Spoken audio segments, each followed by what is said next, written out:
आपण हिंदू म्हणून आपल्या या महाराष्ट्रामध्ये भूमिका अशी सरळ स्पष्ट ठेवली तर कोणालाही काय फरक त्याचा पडत नाही। ईव्हीएमच्या नावाने आमचे कसे विरोधक बोलतात, हजम होत नाही का हिंदू समाज एकत्र येऊन कसं मतदान करू शकतो। आमच्या तर हेच बाहेर येतात मतदान करायला, हिंदू समाज येऊ शकत नाही। ईव्हीएम वर दोष देतात, अरे हे लोकांना ईव्हीएमचं फुल फॉर्मच कळलं नाही। हिंदू समाजाने कुठल्या विचाराने मतदान केलं कळलंच नाही। ईव्हीएमचा अर्थ आहे एव्हरी वोट अगेन्स्ट मुल्ला। अरे म्हणून आम्ही ईव्हीएम वरून निवडून आलोय ना, कुठे बोलतो ईव्हीएम म्हणूनच निवडून आलोय। अरे 3-3 आमदार बसले केले ईव्हीएमने,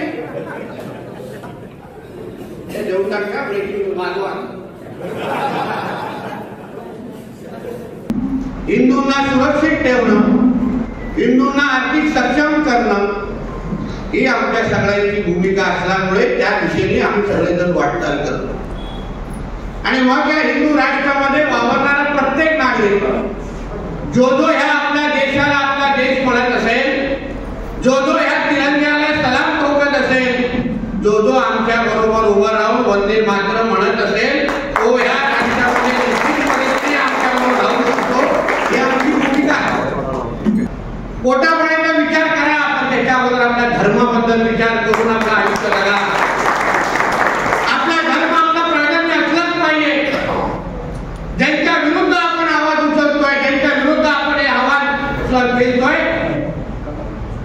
ते लोक विचार करतात का आपल्याबद्दल? ते लोक घेतात का आपल्या बाजारपेठामध्ये येऊन विकत काय?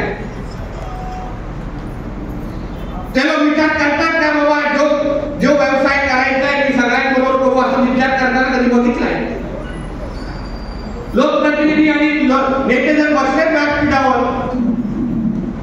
निवडणुकीच्या अगोदर असंख्य लोकांना आम्ही मदत करतो, सेवा करतो, आयुष्य वाचवतो, मगर मतदानाची जेव्हा वेळ येते तेव्हा पहिला हमारा धर्म और फिर मतदान असं करून आम्हा लोकांना एक तरी मतदान पडतं काय विचार? आता खाडे साहेब बोलले कर्जा पद्धतीने तिथे भगवा झेंडा तिथे उंच ठेवताय, ही भूमिका सरळ स्पष्ट असते पाहिजे। त्याच्यामुळे इकडे तिकडे नाही, प्लस मायनस नाही, 19-20 नाही। जे आहे हिंदुत्वाच्याच नावाने आम्ही चालणार आहोत, हिंदुत्वाच्याच नावाने आमचं राज्य प्रगती करणार, प्रगती होणार आहे, हिंदुत्वाच्याच नावाने आमचं राज्य पुढे जाणार आहे। ही भूमिका सरळ स्पष्ट आमच्या राज्याचे हिंदुत्वाचे मुख्यमंत्री देवेंद्र फडणवीस साहेबांनी सरळ स्पष्ट केली। CEN न्यूज, देश प्रदेश की ताजा तरीन खबरों के लिए CEN न्यूज को सब्सक्राइब करें और रहें पल पल की खबर से हर पल बाखबर।